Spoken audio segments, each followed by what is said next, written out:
Assalomu alaykum hurmatli do'stlar. Bugun ustoz Dilmurod aka tashrif buyurdilar. Assalomu alaykum Dilmurod aka. Assalomu alaykum barchaga. Men rostdan ham hayratlanib tomosha qilib turibman. Xayolim bo'lindi hozir. Uzr so'rayman. Qaysidir dargohga kirib borar ekansiz, u qanaqa ishxona, qanaqa joy. Avvalo u yerdagi orastalik, ozodagarchilik, pokizalikka hayron qolaman. Qarang. O'sha bu narsalar aslida bu anaqa narsalar-ku, nima deydi, bu ko'mir bilan ishlaydigan temir bu. Lekin servisga ham aylandimda.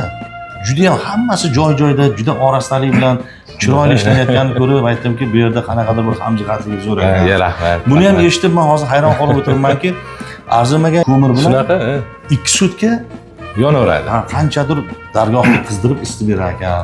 Uning ustiga mana Wi-Fi bormish. Wi-Fi bor ekan. Buni sifatlarini juda menga keltirishdi, men hayron qolib o'tiribman. Bu narsa sizlarga mosda gastrolda ko'p yurasizlar, uyda yoqib masofadan boshqaraverasiz. Shuni aytamanki, odamning qo'lidan nimalar kelmaydi, shunaqa narsalar ishlab chiqaryapti odamlar. deb hayron qolib o'tiribman. Rahmat ustoz, boringizga shukr. Va yana bir aylantiramiz. Bizni kuzatishda davom eting do'stlar. Yana yangiliklarni sizlarga o'rtoqlashishda davom etamiz. Nur Texno Group katyonlari bilan qishning sovug'idan aslo tashvishga tushmang.